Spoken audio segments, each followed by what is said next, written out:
qu'on a commencé au mois de... on a commencé ça quand? Septembre, je crois qu'on a commencé ça. Oui, c'est ça. Et notre thématique, c'est l'humilité précède la gloire de Dieu. Merci beaucoup. Merci, Terry. L'humilité précède la gloire de Dieu. Vous savez, l'humilité, c'est pas quelque chose qui est inné. On ne naît pas humble. Il y a des personnes qui semblent humbles. Je pense à ma Marie. Là.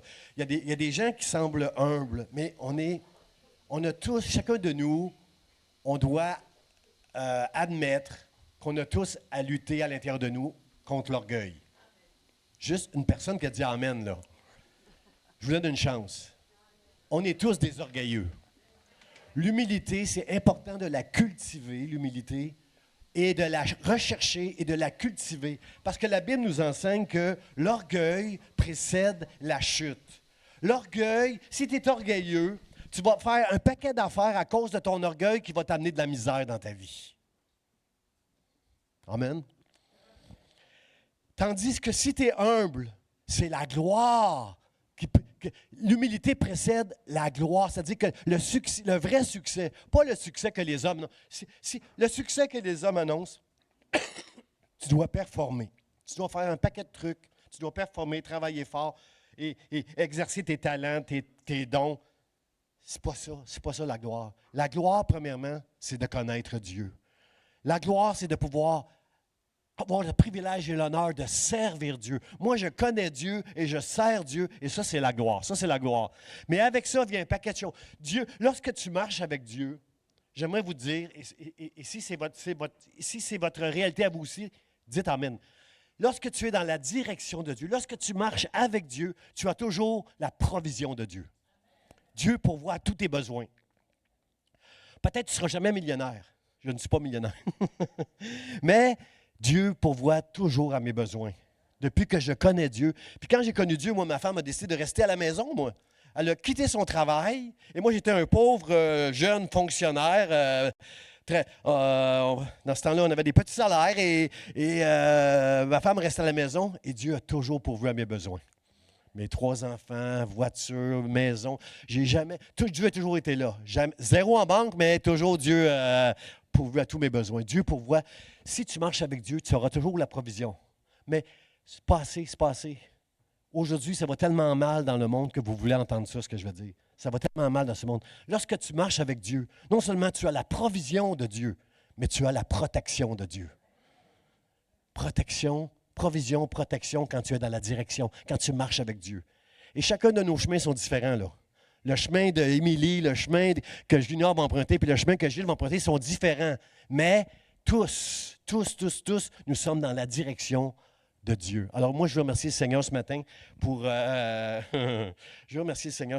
de nous enseigner combien c'est important d'être humble, de marcher dans l'humilité. L'humilité, c'est juste de ne pas laisser nous-mêmes gagner, puis triompher, puis décider de tout, mais laisser Dieu agir en nous. Ça, c'est la vraie belle humilité et ce que je vous souhaite à chacun de vous. Alors, mon texte ce matin, parce que je veux vous enseigner un peu sur l'importance du baptême. Actes chapitre 2, verset 38, ça dit, Pierre, l'apôtre Pierre qui était avec Jésus pendant 3 ans et demi, Pierre, celui qui avait renié Jésus devant une femme, il avait eu peur d'une femme qui avait dit, « Oh, toi, tu es un ami de Jésus, là. » Ce Pierre-là, il leur dit, « Repentez-vous et que chacun de vous soit baptisé au nom de Jésus-Christ pour le pardon de vos péchés et vous recevrez le don du Saint-Esprit. » Amen. Ici, ce jour-là, frères et sœurs, le contexte de ce passage-là, c'est qu'on est le jour de la Pentecôte. Jésus, il est mort, il est ressuscité. Il a donné une commission, avant d'être enlevé au ciel et d'aller rejoindre le Père, il a donné une commission à ses disciples à lui. Il a dit, faites de toutes les nations des disciples, baptisez-les au nom du Père, du Fils et du Saint-Esprit. Faites-en des disciples. Alors, il a donné cette commission. Là, on est 50 jours après Pâques. Pâques, la Pentecôte et la fête des cabanes. La fête des cabanes, c'est que pour se rappeler leur passage dans le désert, ils quittaient leur maison pour aller coucher dans des tentes, les Juifs. Et Pierre, il y a plein de Juifs orthodoxes qui sont à Jérusalem pour la fête de la Pentecôte. Ils sont là. Et Pierre va prêcher la parole. Parce que l'affaire, c'est que le jour de la Pentecôte, ils ont tous été remplis du Saint-Esprit. Jésus avait dit, attendez, avant d'aller partout prêcher l'Évangile, là, vous avez besoin de quelque chose. Mon Père va vous envoyer le Saint-Esprit, et quand le Saint-Esprit va être en vous, vous allez pouvoir faire l'œuvre de Dieu. Parce que ce n'est pas vous, ce n'est pas Robert qui va faire l'œuvre de Dieu, c'est l'Esprit de Dieu dans Robert qui va faire l'œuvre de Dieu. Ce n'est pas moi qui fais l'œuvre de Dieu ce matin, c'est Dieu en moi qui fait l'œuvre de Dieu. S'il y a quelque chose qui vous parle ce matin au travers de ce message, c'est le Saint-Esprit de Dieu qui vous parle ce matin au travers du message. Alors, je veux dire merci au Seigneur pour l'apôtre Pierre qui a prêché ce message courageux à tous ces Juifs qui étaient là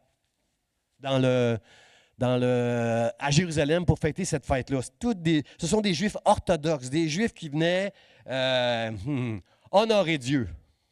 Si vous venez à l'Église ce matin, quelque part, vous désirez honorer Dieu, mais c'est plus que ça. Dites Amen, dites Amen. On ne vient pas à l'Église juste pour honorer Dieu. On vient pour honorer Dieu, mais comprenez qu'un Juif orthodoxe, il le fait juste pour obéir à la loi. Ça ne veut pas dire que son cœur il est là à Jérusalem. Mais il vient à Jérusalem pour, un peu comme tous les religieux de ce monde, un peu comme les musulmans, les Juifs ou n'importe quelle religion. Il vient pour espérer que Dieu va apprécier ce qu'il fait pour lui. Peut-être que Dieu va me faire grâce si j'obéis à toutes les lois. C'est ça un peu un Juif orthodoxe. Alors ce matin, frères et sœurs, peut-être que vous n'allez pas, si vous êtes un Juif, bienvenue si vous êtes un Juif, bienvenue à chacun de vous pour les Juifs, là. Ici au Québec, là, vous êtes les bienvenus. Si vous êtes un chrétien orthodoxe, vous n'allez pas aimer ce message ce matin. J'espère que ce message va vous bousculer ce matin. Parce que Dieu n'a jamais aimé les religieux, frères et sœurs. Lorsque Jésus prêchait, il mangeait avec des pécheurs. Il appréciait la compagnie des pécheurs. Il mangeait et buvait avec des pécheurs. Et lorsqu'il adressait les pharisiens, les religieux qui, eux, obéissaient à des lois, ne donnaient même pas la main à des pécheurs, se pensaient au-dessus des autres, il les reprochait. Bande d'hypocrites, bande de religieux. Comprenez-vous, là, frères et sœurs, que être ici ce matin, dans la maison de Dieu, si on vient pour honorer Dieu ce matin, est-ce qu'on peut comprendre que c'est une grâce que Dieu nous fait d'être ici dans sa maison ce matin? C'est pas nous qui faisons une grâce à Dieu. Oh, Dieu, tu dois être content, je suis venu dans ta maison ce matin. C'est pas nous qui faisons une grâce à Dieu. C'est Dieu qui nous a fait une grâce en nous acceptant, en nous donnant la foi. Frères et sœurs, il ne faut pas oublier ça, jamais, jamais, jamais. Parce que sinon, même si tu es un vieux chrétien, tu peux devenir un chrétien religieux un jour si tu ne comprends pas que ce matin, si tu es ici, c'est une grâce de Dieu. Dieu est venu dans ton cœur. Il t'a donné la foi. C'est un don qui vient de Dieu. Ce n'est pas un don, c'est pas toi qui fais honneur à Dieu, c'est Dieu qui t'a fait honneur. Alors, ce matin, mon premier point, frères et sœurs, c'est avis aux chrétiens orthodoxes. Parce que l'affaire, c'est que Pierre, lorsqu'il a prêché, rempli du Saint-Esprit, il s'est mis à prêcher. Les 120 disciples là, étaient dans la chambre haute. La Bible nous dit que l'Esprit de Dieu est venu, il les a remplis. Puis après ça, la ville tout entière, Jérusalem, il parlait en d'autres langues. Et tout le monde, tous les Juifs qui venaient de partout, qui parlaient une autre langue que l'hébreu, les entendaient parler dans leur propre langue. Ils disaient, mais quel miracle, mais qu'est-ce qui se passe ici? Alors, et là, la Bible nous dit que parmi tous les Juifs qui étaient à Jérusalem, il y en a 3000. La Bible dit, dans l'Acte des Apôtres, 3000 qui ont dit, Pierre, qu'est-ce qu'il faut faire? Qu'est-ce qu'il faut faire pour être sauvé? Ils ont été touchés. La Bible dit qu'ils ont été vivement touchés. Acte chapitre 2 dans le Nouveau Testament, ils ont été vivement touchés. Pierre, qu'est-ce qu'il faut faire? Qu'est-ce qu'il faut faire pour être sauvé? Bien là, moi, si j'avais été Pierre, puis je vois des gens qui pleurent, puis qui disent, qu'est-ce qu'il faut faire pour être sauvé? Allez vous faire baptiser. On vous baptise là, maintenant, tout de suite. Pourquoi Pierre il dit « repentez-vous » ? Pierre leur dit « repentez-vous ». Il parle à des hommes et des femmes qui sont touchés. Il parle à 3000 Juifs qui disent qu'il a entendu prêcher « Vous avez crucifié Jésus. C'est lui qui était le Fils de Dieu envoyé pour vous sauver de vos péchés. Car Dieu a tant aimé le monde qu'il a donné son Fils unique afin que quiconque croit en lui ne périsse point, mais qu'il ait la vie éternelle. » Il leur prêche ça. Ils sont touchés. Dis-nous quoi faire, on va le faire, n'importe quoi. Plonger dans l'eau, on va plonger dans l'eau. Dis-nous quoi faire, Pierre.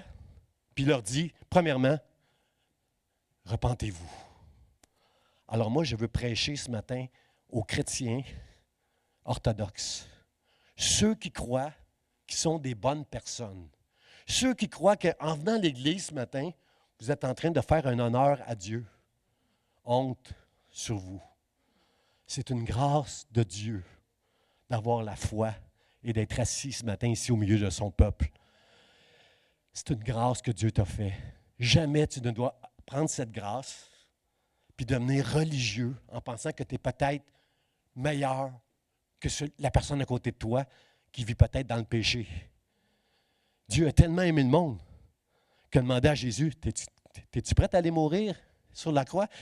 Toi, Jésus, tu vas aller sur terre, tu vas vivre une vie sans péché, ce que personne n'a été capable de faire depuis Adam et Ève, de vivre sans péché. Tout le monde vit dans le péché, tout le monde vit dans le désordre sur la terre. Toi, tu vas aller sur la terre, et toi, tu vas vivre une vie sans péché, et tu vas mourir sur la croix, et ça va accomplir la justice de Dieu, ça va satisfaire la justice, et ceux qui vont mettre leur foi en toi, ils vont être réconciliés avec moi, ils vont avoir le pardon de leurs péchés.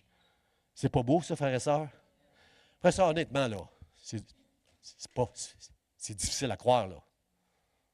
C'est difficile à croire, là. Bon, je sais, vous êtes tous des chrétiens, là. Ben non, pasteur, c'est facile à croire que Dieu nous aime. Moi, j'ai de la difficulté à croire ça. Que Dieu, je me connais. Je sais que je suis un pécheur. Je sais que je ne suis pas tout le temps fin, moi, même si ma femme dit qu'il est fin, lui.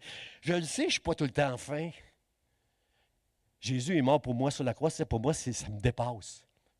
Dieu est Dieu, il n'y a pas un autre moyen qu'il aurait pu trouver. Il est Dieu, il est infini, il y a des solutions infinies. Moi, j'aurais trouvé, il me semble, d'autres solutions.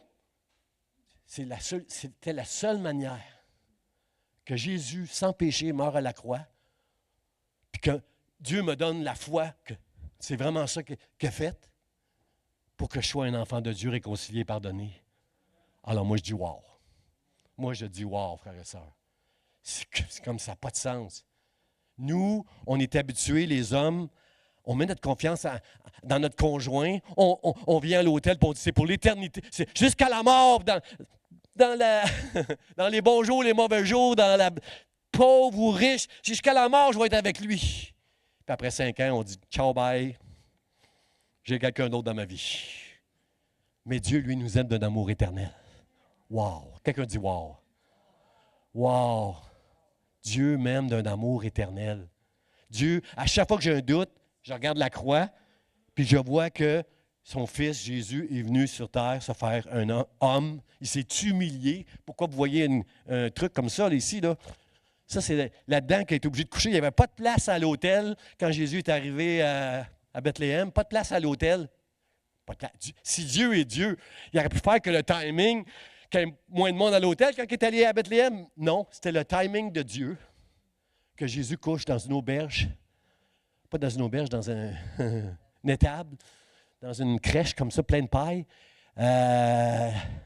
C'était le plan de Dieu, frères et sœurs. Parce que l'humilité précède la gloire. Et Dieu nous apprend ça dès sa naissance à Jésus. Moi, je veux pas être parmi les grands de ce monde. Je veux être parmi les plus humbles de ce monde afin d'avoir le privilège d'être avec Dieu et d'être un grand dans le ciel pour l'éternité. Dieu, Pierre leur dit, repentez-vous. Frères et sœurs, si tu penses que tu es meilleur qu'un autre, si tu penses que tu es meilleur que celui pour qui Jésus est venu mourir sur la croix, repens-toi ce matin. Dis à Dieu ce matin, je te demande pardon, Dieu. Je suis comme ça.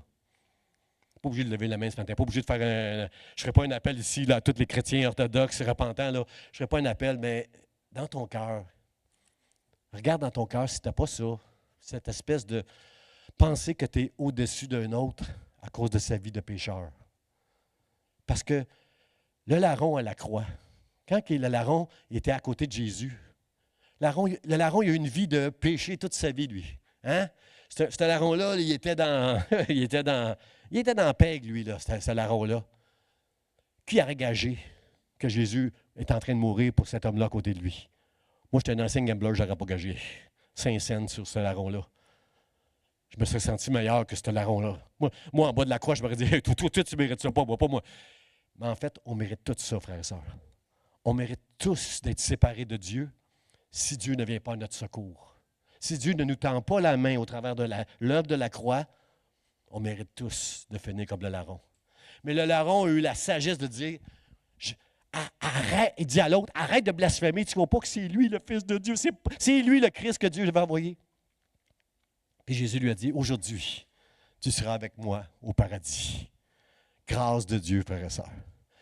Fait que quand tu regardes un pécheur, c'est sûr que ta vie puis lui, ta vie, quand tu marches avec Dieu maintenant en nouveauté de vie, c'est sûr que ta vie ne ressemble plus à la vie de péché. La vie que tu faisais avant. La vie que je faisais avant puis la vie d'aujourd'hui, c'est plus la même vie, là. Je passais mes nuits à jouer aux cartes, moi, à gambler, puis tu comprends, c'est pas la même vie de marcher avec Dieu. Mais la personne qui est à côté de toi qui pêche, tu ne sais pas si demain, il n'y a pas quelqu'un qui va envoyer quelqu'un dans son camion pour lui dire « Crois en Jésus, Jésus t'aime ». Tu ne le sais pas. Alors, si tu te penses meilleur parce que toi, tu vas à l'église, puis pire que ça, tu penses que tu es une bonne personne, bien, repens-toi ce matin. Est-ce que vous entendez ce message, frères et sœurs? Ce message, c'est pour nous, là. C'est pour l'Église moderne, aujourd'hui. Des chrétiens orthodoxes qui croient que... Oh, j'ai oublié de mettre un R, j'ai une faute. C'est pas orthodoxe, c'est orthodoxe. L'orthodoxie, c'est les Juifs. Pourquoi Pierre leur dit « Repentez-vous » ? Parce qu'il sait très bien que les Juifs qui sont là sont habitués de suivre la loi. Eux autres,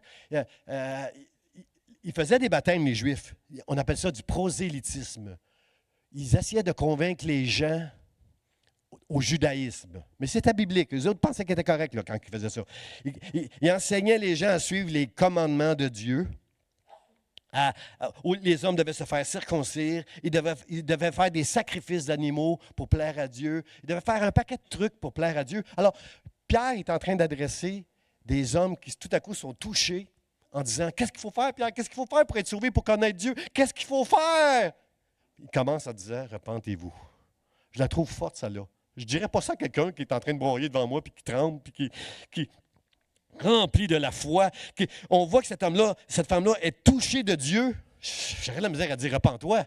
Mais c'est ça que Pierre est en train de faire. Parce que c'est des Juifs orthodoxes qui sont habitués de suivre la loi. Mais maintenant, tu n'es plus sous la loi, tu es maintenant sous la grâce. Frères et sœurs, en tant que chrétiens, nous sommes libres aujourd'hui. Que personne ne te juge sur qu'est-ce que tu manges ou qu'est-ce que tu bois, que personne ne te juge. Parce que nous sommes libres. Nous ne sommes plus sous la loi, nous sommes maintenant sous la grâce. Mais parce que je suis sous la grâce, parce que je suis libre, je ne marche plus comme je marchais avant maintenant. Pourquoi je demande aux gens, refusez-vous de pratiquer le péché? Parce que bien sûr qu'on reste des pécheurs. Bien sûr qu'on va faire toutes sortes d'erreurs puis de péchés jusqu'à la fin de nos jours. Mais on refuse de vivre dans le péché puis de pratiquer le péché maintenant. Et quand on fait mal, frères et sœurs, on a-tu besoin du pasteur qui va nous dire « T'as bien agi, là? » On le sait à l'intérieur de nous. Si tu es un enfant de Dieu, à chaque fois que tu fais mal, à chaque fois que tu te chicanes avec ta femme puis que tu refuses d'aller lui pardonner, tu sais que tu fais mal en ce moment. Parce que Dieu, l'Esprit de Dieu en l'intérieur de toi te le dit que quand tu fais mal, tu le sais. Tu n'as besoin de personne pour te le dire. Alors, frères et sœurs, bien sûr qu'on va faire des erreurs encore. Je me chicane encore des fois avec ma femme.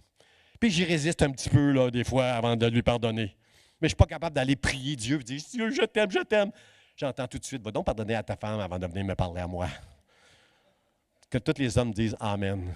Parce que là, c'est juste des femmes, j'avais entendu dire Amen. Là. Comprenez-vous, frères et sœurs, c'est que Dieu nous parle ce matin. Il parle aux chrétiens qui se pensent bons. Moi, je ne me pense pas bon. Puis des fois, il y a des chrétiens qui me disent, pasteur, vous arrêtez de dire vos défauts. Parce que la Bible dit que les pasteurs doivent être des exemples. Sachez que je m'efforce d'être un exemple pour la congrégation. Je m'efforce d'être un homme qui va être un bon exemple pour l'Église. Mais j'ai des défauts comme tous les hommes. C'est une grâce que je sois pasteur ici. Et moi, je veux juste dire, c'est par la grâce de Dieu. Quand je suis bon, c'est par la grâce de Dieu, parce qu'il n'y a personne ici qui est bon. Je vous donne une chance. Il n'y a personne ici qui est bon. On est tous des pécheurs, et c'est la grâce de Dieu qu'on est des enfants de Dieu ici, dans sa maison. Amen. Amen.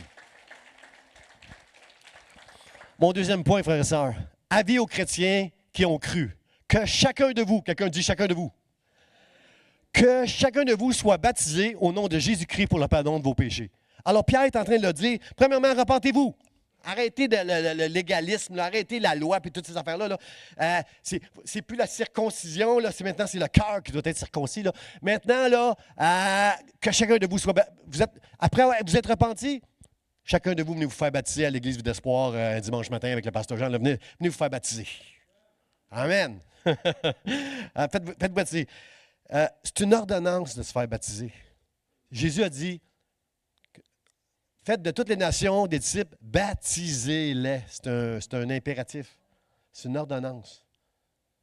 Mais quand Pierre dit pour le pardon de vos péchés, là, quand on se fait baptiser dans l'eau, là,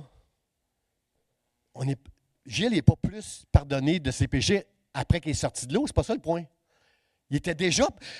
Gilles se fait baptiser parce que Dieu lui a pardonné ses péchés. Il sait que c'est dans la parole de Dieu qu'il doit se faire baptiser. Même chose pour Émilie, même chose pour Junior. Junior, tu sais que tu dois te faire baptiser, alors tu es allé dans les eaux du baptême. Parce que c'est une ordonnance de Jésus. On doit se faire baptiser. C'est une ordonnance, c'est une confirmation publique, visible, que tout le monde voit. Même sur Facebook, on vous a vu, là. C'est une confirmation, je vais le dire, visible et publique de quelque chose qui s'est passé à l'intérieur qui est invisible. Gilles ne peut pas convaincre, ni Émilie, ni Junior ne peuvent convaincre personne.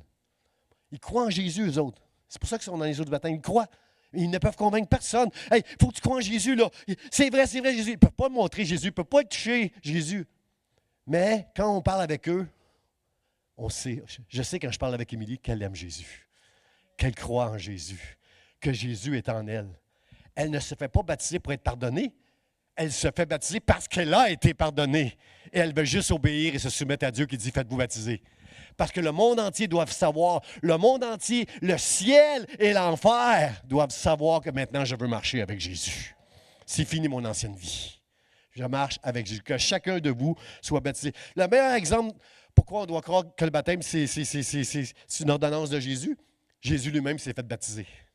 Jésus, on a dans Matthieu chapitre 3, Marc chapitre 1, 3 endroits dans la Bible, 3 évangiles qui nous parlent du baptême de Jésus. Mais là, ça ne fait pas de sens. Pour moi, ça ne fait pas de sens.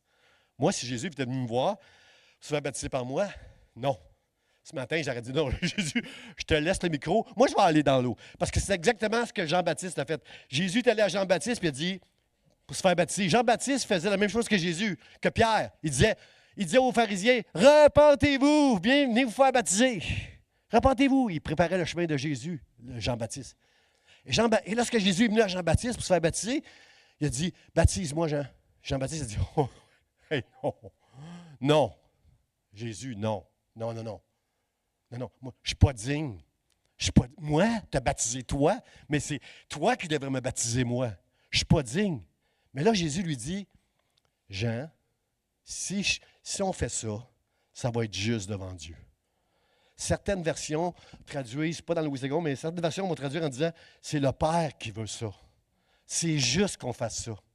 Est-ce que Jésus, frères et sœurs, avait besoin de se faire baptiser pour le pardon de ses péchés? La Bible nous dit qu'il était sans péché. Mais Jésus a voulu nous donner un exemple. Il nous dit à nous que chacun de vous soit baptisé au nom du Père, du Fils et du Saint-Esprit pour le pardon de vos péchés. Et lui-même, il vient se faire baptiser par un homme. Tout un homme, Jean-Baptiste, là, la Bible nous dit que c'était le plus grand prophète qu'on a pu avoir. Mais en même temps, c'est un pécheur, Jean-Baptiste, lui aussi. Jean-Baptiste a même douté que Jésus était le Christ lorsqu'il était emprisonné. C'est un pécheur, puis il dit, oh non, je ne suis pas digne de voyons donc. Puis quand Jésus l'a convaincu que c'est la volonté du Père, ben, il a fait comme Jésus. OK, on va faire la volonté du Père. Toi, tu ne mérites pas de te faire baptiser, mais si tu veux faire la volonté du Père, OK, fais-la. Puis moi, je ne mérite pas de te baptiser, mais si c'est la volonté du Père, je vais le faire, je vais te baptiser. Alors, frères et sœurs, est-ce que vous comprenez que c'est la volonté de Dieu que chaque croyant se fasse baptiser? Chacun de nous, on se fasse baptiser pour le pardon de nos péchés. Parce qu'on a déjà été pardonné, on veut se faire baptiser. Il n'y a pas de puissance dans parce que je sais que dans certaines religions, là, on baptisait des bébés ou des personnes avant de mourir. En tout cas, comprenez, on pensait qu'il y avait une puissance pour le pardon des péchés dans le baptême. Non. Tu te fais baptiser parce que tu as été pardonné de tes péchés. On ne prend pas la Sainte Seine. Une fois par mois, ici, on prend la Sainte Seine, le pain, le vin. On ne prend pas la Sainte Seine pour que Jésus vienne en nous. On prend la Sainte Seine parce qu'on sait que Jésus est déjà en nous. Même chose avec le baptême. Ce sont 2 ordonnances que Jésus a faites à l'Église, mais c'est déjà accompli, toutes ces choses-là. Dites Amen, c'est déjà accompli. Merci Seigneur. Ce n'est pas quelque chose qui pardonne les péchés, c'est fait. Romains chapitre 6, versets 3 et 4, ça dit, Paul nous enseigne dans l'Épître aux Romains, il dit, nous avons été ensevelis avec lui par le baptême en sa mort, afin que, comme Christ est ressuscité des morts par la gloire du Père, de même, nous aussi, nous marchions en nouveauté de vie. Comprenez-vous, frères et sœurs, que quand on baptise là, des gens, on est en train de célébrer des funérailles. C'est en sa mort. Nous avons été ensevelis. Les trois, là, quand Pasteur Charlie les a mis dans l'eau, là, ben, pourquoi on les a immergés dans l'eau? C'est parce que c'est important. Juste des gouttes d'eau, c'est pas une bonne image. Quand on les a immergés dans l'eau, bien, quand on les a relevés, les personnes qu'on a relevées dans l'eau, là, c'est des nouvelles personnes maintenant qui marchent en nouveauté de vie. La vieille Émilie, le vieux Gilles puis le vieux Junior, ils sont restés dans le fond de l'eau, ensevelis dans le fond de l'eau. Mais les nouveaux qui veulent marcher avec Jésus, maintenant, ils sont là devant nous et on va les féliciter à la fin de la réunion. Ils marchent. Maintenant, toutes choses sont devenues nouvelles. Les choses anciennes sont passées. Toutes choses sont devenues nouvelles. Je ne serai plus jamais le même par la grâce de Dieu. Ce sont des nouvelles créatures maintenant qui marchent pour Dieu. Et si vous parlez avec eux quelques minutes, vous allez vous rendre compte que c'est pas les... Si vous les avez connus il y a quelques semaines et aujourd'hui, ce n'est pas les mêmes personnes. Parce que Dieu est dans leur vie. Dieu les a complètement changés et transformés. Alors, c'est des funérailles qu'on célèbre ce matin. Et la bonne nouvelle, c'est qu'on a été pardonné. On sait qu'on a été pardonné. Je remercie Dieu j'ai de la difficulté encore, après 37 ans de vie chrétienne, j'ai encore de la misère à comprendre qu'il est mort pour moi à la croix. J'ai de la misère avec ça. C'est trop, Seigneur, c'est trop. Mais je te bénis, Seigneur, de savoir que mes péchés sont pardonnés. J'ai une communion avec Dieu ce matin, pas parce que je suis bon, pas parce que je suis un pasteur. J'ai une communion avec Dieu parce que mes péchés ont été pardonnés à cause de Jésus à la croix. Et maintenant, je suis réconcilié avec Dieu. Je peux aller parler avec Dieu et il peut me dire, va te réconcilier avec ta femme avant de venir me parler. Alors, j'ai Dieu maintenant dans ma vie. J'entends Dieu maintenant dans ma vie. Je veux marcher avec Dieu maintenant dans ma vie. J'ai la provision et j'ai la protection parce que je suis dans la direction de Dieu maintenant dans ma vie. À Dieu toute la gloire, frères et sœurs. À Dieu la gloire. Mon dernier point, frères et sœurs. Avis aux chrétiens tièdes. Après que tu vas être repenti et après que tu vas être baptisé dans l'eau, tu recevras le don du Saint-Esprit. Très important, frères et sœurs. Si tu es une bonne personne, Émilie, je crois que tu es une super de bonne personne, toi. Et Junior, maintenant, toi aussi, Gilles, tu fais partie de la gang. Je crois que tu es une super de bonne personne, Émilie, mais ce n'est pas toi, Émilie. C'est le don du Saint-Esprit en toi qui fait que tu es une bonne personne. Bien sûr, il y a les gènes de la famille monastime, bien sûr qu'il y a des gènes, c'est tellement une bonne famille, là. Mais tout le monde est capable d'être bon dans la vie. Puis tu peux être un méchant qui va faire des choses qui sont bonnes. Mais la vraie bonté, elle vient de Dieu. Dieu est bon et miséricordieux. La Bible dit partout, surtout dans les psaumes, Dieu est bon, miséricordieux à toujours. Et c'est par la grâce de Dieu, par la puissance du Saint-Esprit, qu'on peut vraiment être bon ici sur terre. Sinon, on va voler à Dieu la gloire qui lui revient. Moi, je ne veux pas prendre à Dieu la gloire qui lui revient. Si vous me dites, t'es bon, pasteur Jean, en un moment, je vais dire, merci, mais je sais que c'est par la grâce de Dieu si je suis bon. C'est grâce à lui, c'est par lui et c'est pour lui que je suis bon. Jamais ne voler la gloire à Dieu. Un chrétien orthodoxe va se gonfler la poitrine pensant que c'est lui, c'est elle qui est bon. Jamais, c'est la grâce de Dieu. Amen, amen, amen. Alors, c'est ça. Vous recevez le don du Saint-Esprit. C'est très, très important, frères et sœurs, parce que c'est le Saint-Esprit qui va faire de nous des hommes et des femmes en feu, chauds pour le Seigneur. Dieu veut des hommes et des femmes qui sont en feu. Il veut une Église qui est en feu, frères et sœurs. C'est important, ça, de comprendre ça. Le Saint-Esprit, la Bible nous dit que quand les disciples ont été remplis du Saint-Esprit le jour de la Pentecôte, il y a eu comme des langues, ça ressemblait à des langues de feu qui sont venues sur eux autres. Là. Visiblement, on voyait comme des langues de feu venir sur les disciples. Quand on parle de Dieu, il y a comme un feu à l'intérieur de notre cœur et c'est ça qui va toucher les gens. C'est ça qui va convaincre les gens. Ce n'est pas nos paroles, ce n'est pas les actions qu'on va faire. C'est Dieu qui va agir au travers de nous. La Bible dit dans Hébreu, il fait de ses serviteurs, de ses servantes, des flammes de feu. Dieu veut faire de chacun de nous qui croyons en lui une flamme de feu. Qui va être une flamme de feu ici ce matin? Flamme de feu, frère et sœur. On a une histoire dans la Bible de Moïse.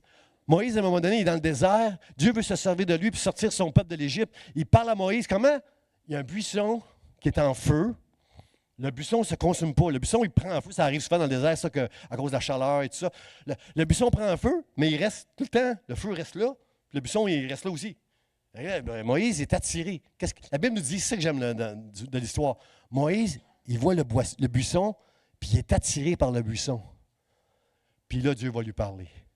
Frères et sœurs, c'est le mot attiré que j'aime dans l'histoire de Moïse et du buisson ardent. Parce qu'une église en feu va attirer les gens pour qu'ils entendent Dieu. Vous ne l'avez pas bien compris, je pense. Je vous la laisse ruminer. Là, une église où les serviteurs et les servantes sont comme une flamme de feu. Ça va attirer des gens afin qu'ils puissent entendre la bonne nouvelle de l'Évangile qui peut changer ta vie pour l'éternité. Un message où tu vas apprendre que Dieu il t'aime tel que tu es. Essaye même pas de vouloir changer, là. Essaye même pas de vouloir être une bonne personne, là. Juste comme tu es aujourd'hui. Je veux que tu saches que Dieu t'aime. Bon, pas bon, tel que tu es, Dieu veut que tu entendes qu'il a tellement aimé le monde qu'il ne voulait pas laisser le monde mourir dans ses péchés, dans la misère, mais qu'il a envoyé son Fils qui est grandi comme un homme sur cette terre, qui est mort sur la croix afin que tu aies la vie éternelle.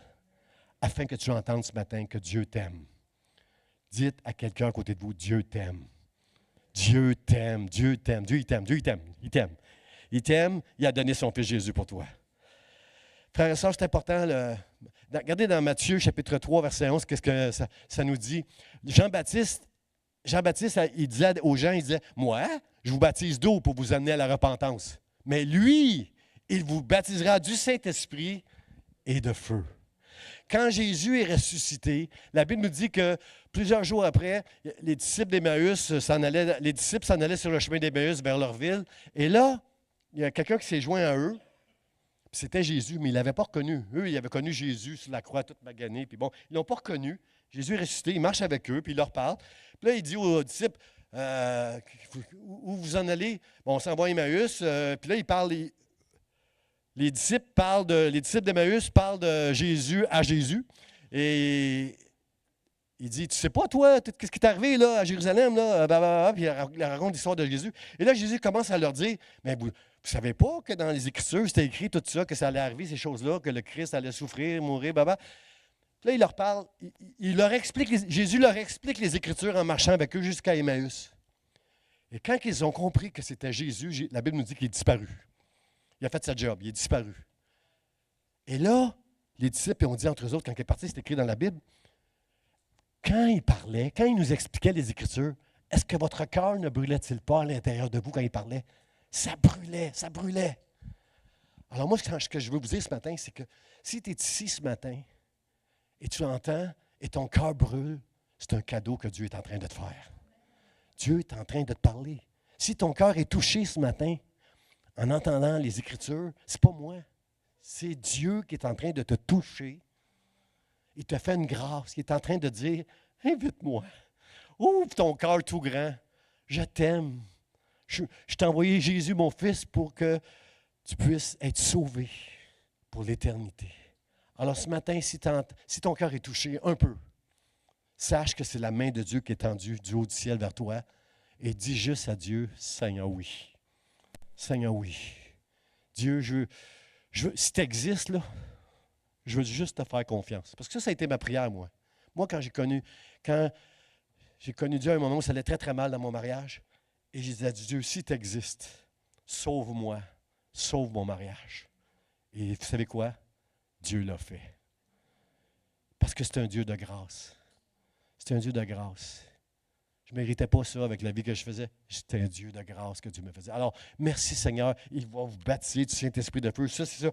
Je veux que cette Église soit baptisée de feu. Moi, je veux qu'on soit rempli du feu de l'Esprit.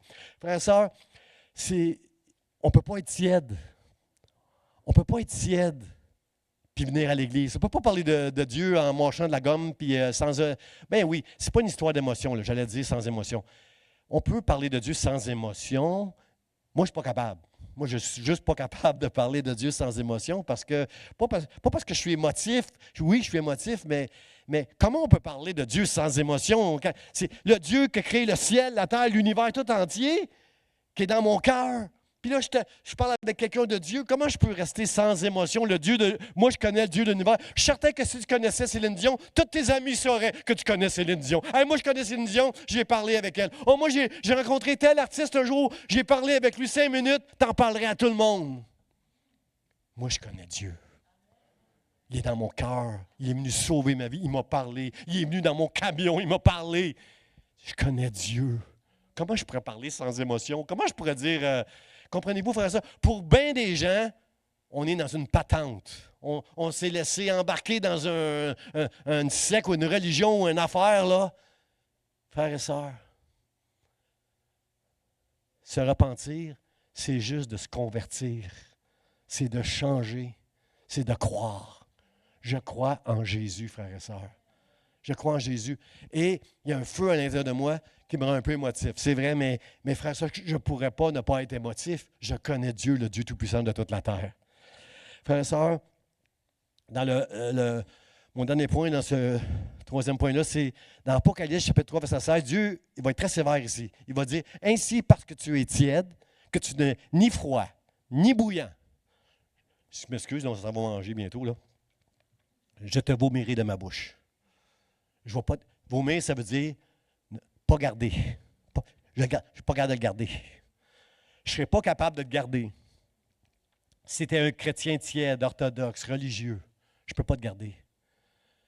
Parce que tu pourras. Un vrai chrétien humble, c'est quelqu'un qui dépend de Dieu. Tu ne dépends pas de toi-même avec tes qualités, tes talents, ta force, ton compte en banque. Tu ne dépends pas sur toi. Moi, je suis complètement dépendant de Dieu. C'est pour ça que je ne peux pas être un chrétien tiède. Je dépends de Dieu. Je suis soumis à Dieu. J'ai besoin de Dieu.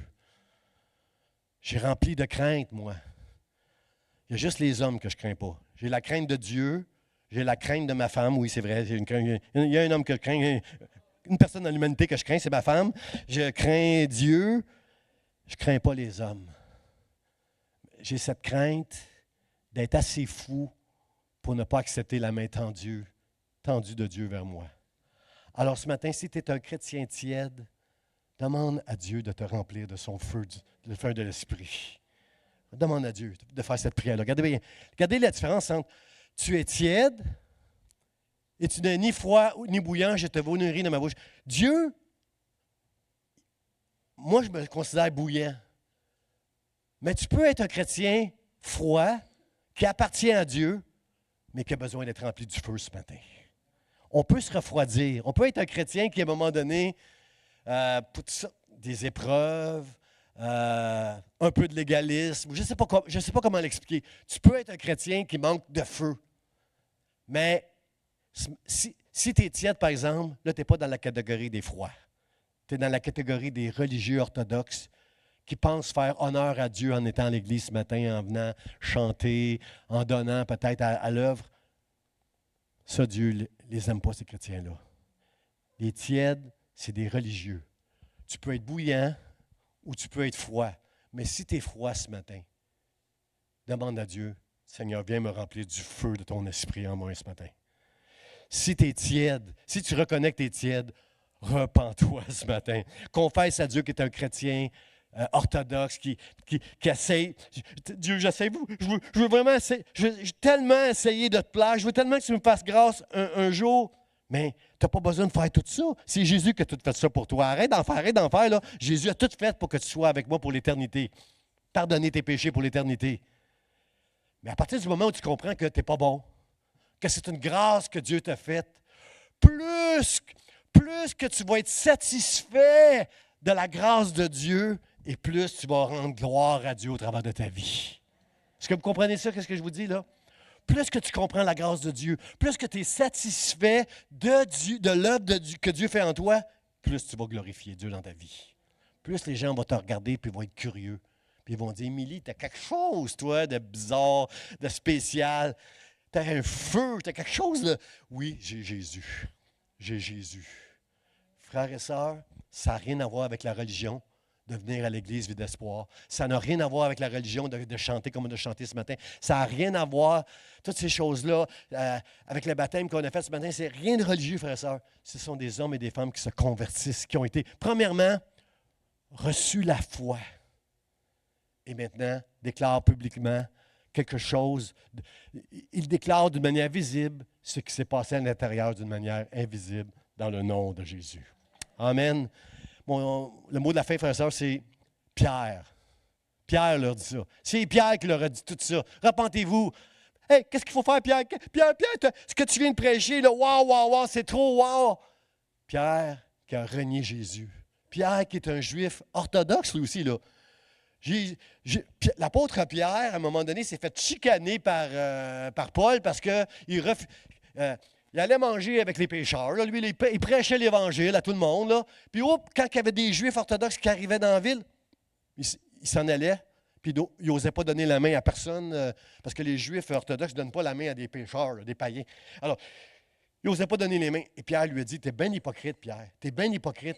T'es redevenu un Juif orthodoxe. Tu vas devenir tiède si tu continues comme ça. » Pierre, c'est Pierre qui leur a prêché, « Repentez-vous. » Alors, frères et sœurs, je veux prêcher à l'Église ce matin. Repentez-vous, frères et sœurs. Repentez. Si vous ne connaissez pas Dieu, repentez-vous ce matin. Invitez-le. Dites, « Seigneur, mon cœur a été touché ce matin. Je sais que tu m'as touché, tu m'as fait un signe. Là. Viens, Seigneur, viens. Prends-moi, éclaire-moi. Viens, prends-moi. Tel que je suis, je veux te connaître. Je veux te connaître. » Puis si tu es un chrétien qui reconnaît être tiède ce matin, si tu reconnais que tu es trop religieux, pas assez bouillant pour Dieu, demande à Dieu, « Seigneur, donne-moi le feu de ton Saint-Esprit. » Même chose pour les chrétiens qui se seraient refroidis. « Seigneur, remplis-moi de ton feu. » Parce que je crois que, même chose que dans l'histoire de Moïse, si dans l'histoire de Moïse, si Moïse a été attiré par le buisson qui brûlait et qui ne se consumait pas, moi, je crois que les hommes et les femmes de l'Est de Montréal vont être attirés par cette Église si nous sommes une Église qui brûle avec un cœur ardent pour le Seigneur, pour la gloire de Dieu, au nom de Jésus-Christ. Vous êtes d'accord avec moi, frères et sœurs? Hein? J'invite les musiciens à s'avancer. On va terminer avec un chant. Et ensuite, après le chant, je vais inviter nos baptisés à venir ici en avant. Pasteur Charlie va leur remettre des certificats de baptême. Il va prier pour eux et nous allons venir les féliciter, chacun de nous après.